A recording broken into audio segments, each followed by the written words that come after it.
Senior homelessness is increasing nationally and locally. In Hampton Roads, people 55 and older make up about a third of the homeless population. I'm Toby Cox. This is WHRO News. Debbie Montague moved into her Norfolk efficiency 9 years ago, but a lot has changed since then.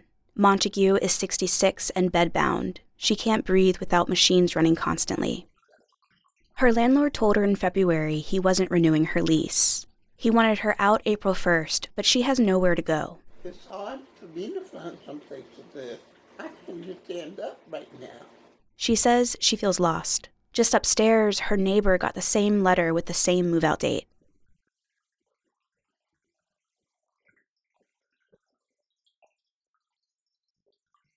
Michael Scott is 67. He's lived in the apartment for nearly 3 decades. A near-fatal car accident in the early aughts left him with a brain injury.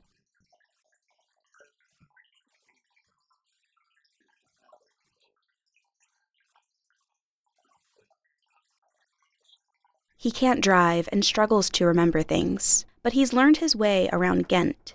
He has friends, he knows where to buy groceries and how to get to his doctors. Both Scott and Montague are seniors, both depend on disability to pay for rent, and both need to find a new place to live. Mary Polhouse has known Scott for decades. She sits at her kitchen table. An ornate clock counts the seconds on a wall nearby.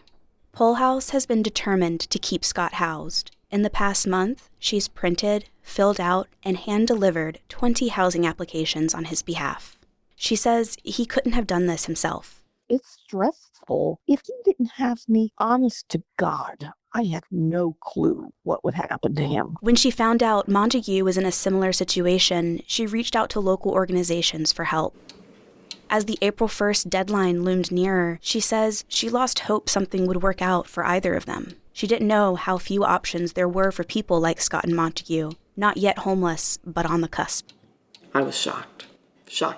Had no idea. And now I understand why there's so many homeless people. Increasingly, the homeless population is skewing older. Melissa Bonfiglio with the Legal Aid Society of Eastern Virginia says limited income, mobility challenges, and issues using technology all contribute. But the root issue is a lack of affordable housing.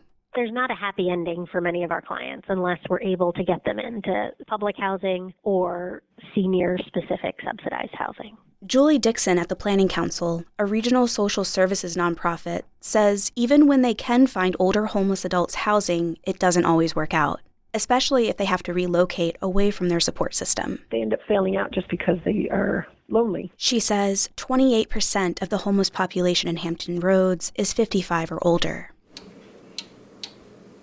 The April 1st deadline came and went.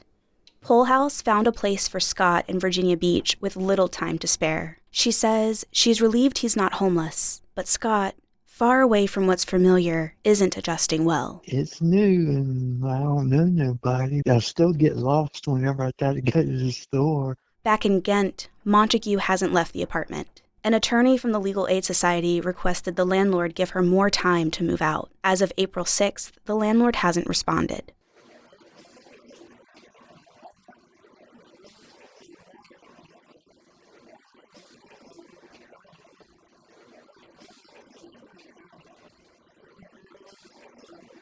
Polhouse says Scott was close to falling through the cracks of the social safety net, and Montague is still in freefall.